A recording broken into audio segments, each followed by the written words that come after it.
നമസ്കാരം. ബോളിവുഡിലെ ഏറ്റവും ശ്രദ്ധേയമായ സ്പൈ ത്രില്ലർ ചിത്രം ദുരന്തർ ഒരാളിനെ വല്ലാതെ പ്രകോപിപ്പിച്ചിരിക്കുന്നു എന്നാണ് ഇപ്പോൾ പുറത്തു വരുന്ന റിപ്പോർട്ട്. അത് മറ്റാരുമല്ല, അധോലോക നായകൻ ദാവൂദ് ഇബ്രാഹിമിനാണ്. ഈ സിനിമയുടെ വിശദാംശങ്ങൾ ഇപ്പോൾ വല്ലാത്ത തിരിച്ചടിയായി മാറിയിരിക്കുന്നത്. ഈ സിനിമയിലെ ബഡേ സാഹിബ് എന്ന കഥാപാത്രം ദാവൂദ് ഇബ്രാഹിമാണ് എന്നാണ് ഇയാളുടെ കൂടെയുള്ളവർ ഇപ്പോൾ ചൂണ്ടിക്കാട്ടുന്നത്. ഈ സിനിമയിലെ കഥാപാത്രം നമുക്കറിയാവുന്നതുപോലെ മരണക്കിടക്കയിലാണ്. ഏതാണ്ട് ദാവൂദ് ഇബ്രാഹിമിൻ്റെ അവസ്ഥയും ഇപ്പോൾ അങ്ങനെയാണ് എന്നാണ് പൊതുവെ പറയപ്പെടുന്നത്. എന്നാൽ ഇക്കാര്യത്തിൽ സ്ഥിരീകരണമില്ല.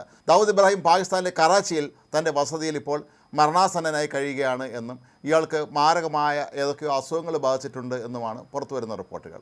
ഏതായാലും ദുരന്തർ സിനിമയിൽ ഈ ബഡേ സാഹിബ് എന്ന കഥാപാത്രം പ്രതിനിധീകരിക്കുന്നത് ദാവൂദ് ഇബ്രാഹിമിനെയാണ് എന്ന് മനസ്സിലാക്കിയ അല്ലെങ്കിൽ എന്ന് ചിന്തിച്ച ഇയാളുടെ അനുയായികൾ, ദാവൂദ് ഇബ്രാഹിം തന്നെ നേരിട്ട് നിർദ്ദേശം നൽകിയിട്ടാണോ എന്നറിയില്ല, വീണ്ടും മുംബൈയിൽ തങ്ങളുടെ സജീവ സാന്നിധ്യം ഉറപ്പിക്കാനുള്ള നീക്കം നടക്കുന്നതായിട്ടാണ് റിപ്പോർട്ട്. അതായത് മുംബൈ കേന്ദ്രീകരിച്ചുകൊണ്ട് തന്നെ ആളുകളെ ഇതിനായി നിരന്തരമായി ഈയിടെ അവർ റിക്രൂട്ട് ചെയ്തു എന്നാണ് പറയപ്പെടുന്നത്. എന്നാൽ ഈ റിക്രൂട്ട് ചെയ്യപ്പെട്ട ആളുകൾക്ക് പോലും തങ്ങൾക്ക് എന്ത് ജോലിയാണ് നൽകാൻ പോകുന്നതെന്നോ തങ്ങൾ ഏത് ദൗത്യത്തിലാണ് ഏർപ്പെടുന്നതോ എന്നുള്ള കാര്യത്തിനെക്കുറിച്ച് യാതൊരു ധാരണയുമില്ല എന്നാണ് പറയപ്പെടുന്നത്. പാവപ്പെട്ട ആളുകൾ താമസിക്കുന്ന മേഖലകളിൽ നിന്നുള്ള ചില ആളുകളെയാണ് ഇതിനായി റിക്രൂട്ട് ചെയ്തത് എന്നും ഇതിനായി മുംബൈയിലെ മറ്റൊരു അധോലോക നായകനെയാണ് ആളുകളെ റിക്രൂട്ട് ചെയ്യാൻ വേണ്ടി ചുമതലപ്പെടുത്തിയിട്ടുള്ളത് എന്നുമാണ് ഇപ്പോൾ പുറത്തു വരുന്ന റിപ്പോർട്ട്. അതേസമയം ഈയിടെ ഡൽഹിയിൽ വലിയൊരു തീവ്രവാദ ഗൂഢാലോചന പിടികൂടിയപ്പോഴാണ് ഇത് സംബന്ധിച്ച കൂടുതൽ വിശദാംശങ്ങൾ നമ്മുടെ പോലീസിന് ലഭിക്കുന്നത്.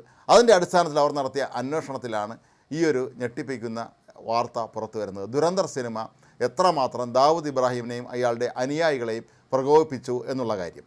മുംബൈയിലെ അധോലോകം പുനഃസംഘടിപ്പിക്കുന്നതിനായി ഏർപ്പെടുത്തിയിട്ടുള്ളത് ഛോട്ടാ ഷക്കീൽ എന്ന അധോലോക നായകൻ്റെ ഗ്യാങ്ങിനെയാണെന്നാണ് പറയപ്പെടുന്നത്.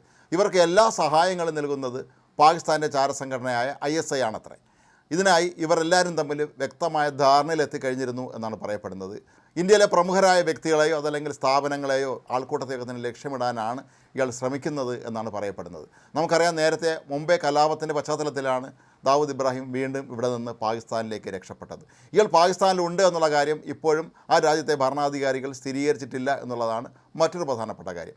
ഏതായാലും ദാവൂദ് ഇബ്രാഹിമിൻ്റെ ഡി കമ്പനി ലോകമെമ്പാടും പരന്നു കിടക്കുന്ന വലിയൊരു അധോലോക സംഘമാണ്. മയക്കുമരുന്ന് ഉൾപ്പെടെയുള്ള ലോകത്തെ ഏറ്റവും അധികം പണം കൊയ്യുന്ന എല്ലാ അധോലോക ബിസിനസ്സുകളും ചെയ്യുന്ന ഒരു വലിയ ഗ്യാങ്ങാണ് ദാവൂദ് ഇബ്രാഹിമിന് ഉള്ളത്. ഇന്ത്യയിൽ ഇയാൾക്ക് ഇനി മടങ്ങി വരാൻ കഴിയുകയില്ല എന്നുള്ള കാര്യം ഉറപ്പാണ്. കാരണം അത്രത്തോളം കേസുകൾ ഇയാളുടെ പേരിലുണ്ട്. മാത്രമല്ല, മുംബൈയിൽ തന്നെയുള്ള കണ്ണായ സ്ഥലങ്ങളിലൊക്കെ തന്നെ ഇയാൾ കയ്യേറി സ്വന്തമാക്കിയിട്ടുള്ള പല കെട്ടിടങ്ങളും ഇതിനോടൊപ്പം തന്നെ സർക്കാർ ലേലം ചെയ്ത് കൊടുത്തിരുന്നു. ആദ്യഘട്ടങ്ങളിൽ ഈ കെട്ടിടങ്ങളെ ലേലം പിടിക്കാൻ പോലും വരാൻ പല ആളുകളും ഭയപ്പെട്ടിരുന്നു. എന്നാൽ പിന്നീട് പലരും ധൈര്യമായി മുന്നോട്ട് വരികയും ഇനി ഇയാളുടെ ശല്യം ഉണ്ടാകുകയില്ല എന്ന് ഉറപ്പായ സാഹചര്യത്തിൽ അവയെല്ലാം തന്നെ വാങ്ങുകയും ചെയ്ത ഒരു സംഭവം കൂടിയുണ്ട്. പക്ഷേ ഇപ്പോഴും ഇയാളുടെ ശൃംഖല, ഇയാളുടെ കണ്ണികൾ ഇന്ത്യയിലെ പല സ്ഥലങ്ങളിലേക്കും വ്യാപിച്ചിട്ടുണ്ട് എന്നാണ് പറയപ്പെടുന്നത്. അവരായിരിക്കാം മുംബൈയിൽ ഇത്തരത്തിൽ ഈ അധോലോക സംഘങ്ങളെ വീണ്ടും ഒന്നിച്ചു കൂട്ടിക്കൊണ്ട് നമുക്ക് ഇന്ത്യക്കെതിരെ പ്രവർത്തിക്കാനുള്ള നീക്കങ്ങൾ നടത്തുന്നത് എന്നാണ് ഇപ്പോൾ പുറത്തു വരുന്ന മറ്റൊരു പ്രധാനപ്പെട്ട വിവരം. മാത്രമല്ല, അധോലോക സംഘങ്ങൾക്കിടയിൽ ഇപ്പോൾ ദാവൂദ് ഇബ്രാഹിമിൻ്റെ ഡി കമ്പനിക്ക് പ്രസക്തി കുറഞ്ഞു വരുന്നതായിട്ടാണ് പൊതുവെ പറയപ്പെടുന്നത്. കാരണം ദാവൂദ് ഇബ്രാഹിം ഇപ്പോഴും മരണക്കിടക്കയിലാണെന്നാണ് പറയപ്പെടുന്നത്. ഇയാൾക്കൊന്നും തന്നെ പറയാൻ കഴിയുന്നില്ല, അല്ലെങ്കിൽ നേതൃത്വം നൽകാൻ കഴിയുന്നില്ല. ഇയാൾക്കൊപ്പം ഉണ്ടായിരുന്ന മറ്റു പലരും ഇവരെ വിട്ടുപോയിട്ടുണ്ട്. അപ്പോൾ ഈ ഒരു സന്ദർഭത്തിൽ ഈ അധോലോക സംഘങ്ങൾക്കിടയിൽ തങ്ങളുടെ പ്രസക്തി അല്ലെങ്കിൽ തങ്ങളുടെ പ്രാധാന്യം വർദ്ധിപ്പിക്കുന്നതിന് വേണ്ടി കൂടിയാണ് ഇത്തരം ഒരു നീക്കം ഇവർ മുംബൈയിൽ നടത്തിയതെന്നാണ് പറയപ്പെടുന്നത്. എന്നാൽ ഇന്ത്യൻ രഹസ്യാന്വേഷണ ഏജൻസികളും പോലീസും എല്ലാം ചേർന്ന് ഈ നീക്കത്തെ പൊളിക്കുകയായിരുന്നു.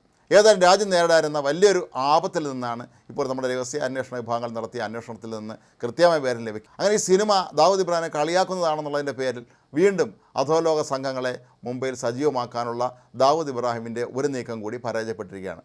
ഇപ്പോഴും ഈ ദാവൂദ് ഇബ്രാഹിം ജീവിച്ചിരിപ്പുണ്ടോ ഇല്ലയോ എന്നുള്ള കാര്യം പോലും വ്യക്തമല്ല എന്നുള്ളത് മറ്റൊരു പ്രധാനപ്പെട്ട വസ്തുതയാണ്.